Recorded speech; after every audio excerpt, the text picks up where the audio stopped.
It's Thought-Provoking Thursday, so here's my thought-provoking take on the psychology of decision-making.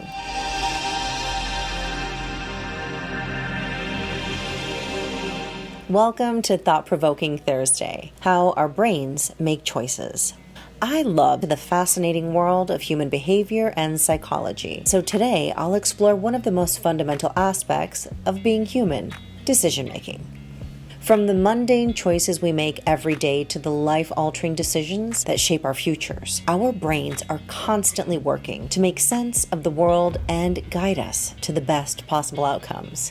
But have you ever stopped to think about how our brains actually make these choices? Let's talk about it. When we make a decision, it's not just a simple matter of weighing the pros and cons. No, our brains are wired to respond to certain stimuli, and that response can greatly influence our choices. For example, did you know that the brain processes emotional information before logical information? That's why we often make decisions based on how we feel rather than what we think. Since our brains are not perfect and we're all susceptible to cognitive biases that lead us astray, we should take into consideration confirmation bias, for instance. We tend to seek out information that confirms our existing beliefs rather than considering alternative perspectives. Or anchoring bias, where we rely too heavily on the first piece of information we receive, even if it's not entirely accurate.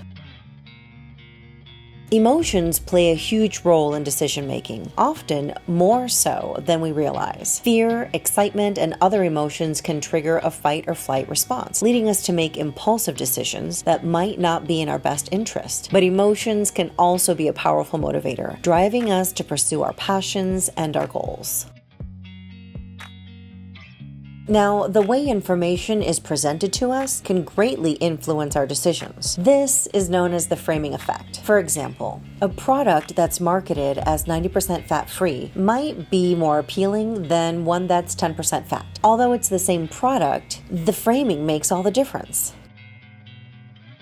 Now, decision-making is a complex and multifaceted process influenced by a wide range of factors. And by understanding how our brains make choices, we can become more aware of our own biases and make more informed decisions. I am passionate about helping people change their frustrating into fascinating through personal and professional development training. I want to thank you for joining me on this short journey into the psychology of decision-making. And I would love it if you would share your thought-provoking feedback in the comments. What's your understanding of decision-making? And that's a wrap for today's episode of Thought-Provoking Thursdays. Remember to like and subscribe for more thought-provoking content.